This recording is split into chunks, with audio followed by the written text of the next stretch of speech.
For the better part of 2 decades now, the Halo series has been a popular pastime amongst friends and gamers, both on the couch and online. And though the series has fallen on hard times over the years, really hard and dark times, but with maybe not the initial release, but the continued support and love given to the MCC, the community has been able to go back to those classics of the series and relive their glory days of the past in the original trilogy and Reach. But there's always been something off about Halo 3's multiplayer maps, something uncomfortable about them that I don't really know how to put into words. Some of these maps are a bit more unsettling than others. I often feel a bigger sense of unease, like I'm being watched or followed when I'm on Foundry or Last Resort than I would on a map like Construct or Epitaph, Epitaph, this map. But that may be because I have more time played on the former maps than the latter, and I know how they're supposed to feel and look when full of players playing games and, just having fun. There's a certain level of discomfort when walking through these maps alone. Almost as if something is just out of sight and looking at you, and that you're never really by yourself. It's just that constant feeling of you turn the corner and you're going to run into another player that shouldn't be there when you know they aren't supposed to.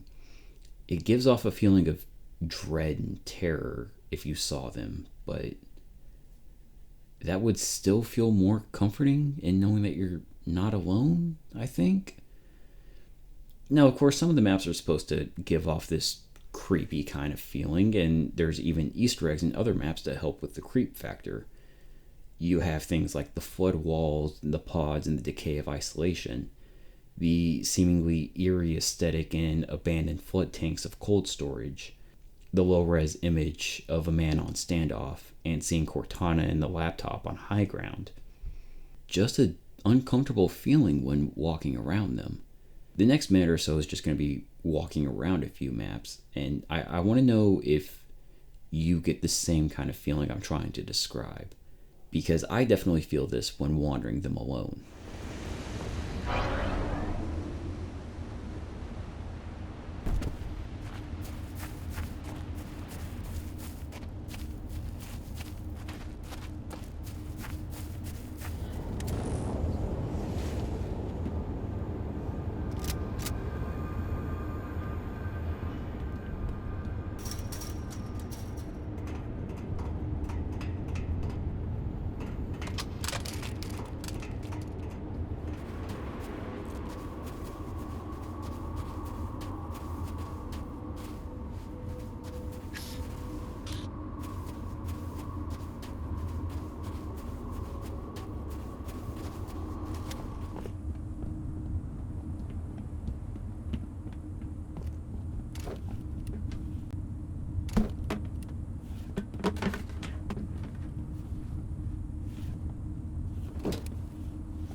One of the first things I noticed with these maps is the ambient noise.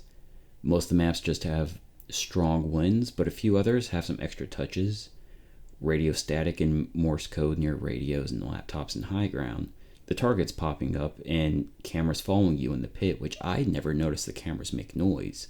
You have the occasional bird or motor running in the distance, along with a few other noises, but the one that I definitely didn't expect the most was what I can only describe as whispering and shouting on Foundry.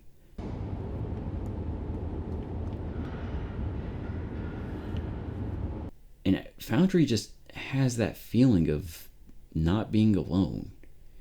Even when you are, there's just always a feeling of something else is there. And all of these sounds you'd normally miss when playing an actual game are eerily disturbing when you're actually hearing them. The pit feels almost abandoned as you walk around the empty training ground with seemingly abandoned and damaged vehicles in the background, with no sounds except your footsteps and the targets, the occasional voice on an intercom that kind of seems pre-recorded. Sandbox is just unsettling when alone. There's no noise but the howl of the wind and a bit of a sense of fear seeing the darkness outside the play area. And it's being guarded by the guardians who are always watching and waiting for you to venture into that dark. Avalanche had a very isolated feeling just wandering in the snow alone, as well as, and just like Sandbox, it gives you a lingering feeling that someone is always watching. Maybe it is the Guardians, or the rumored ghost of the series. But those are a conversation for another time. There's a lot to dissect and pick apart in these maps, and even almost 15 years later, they still present the same unsettling environment and feeling when wandering alone.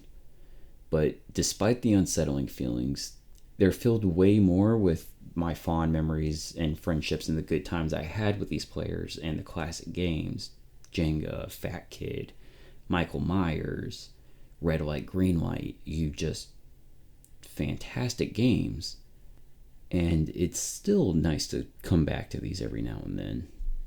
This has been Toasty from the Video Emporium. If you like the video, then hey, drop a like. Subscribe if you want. Tell me what you thought. I'm gonna go now. Bye bye. Love ya.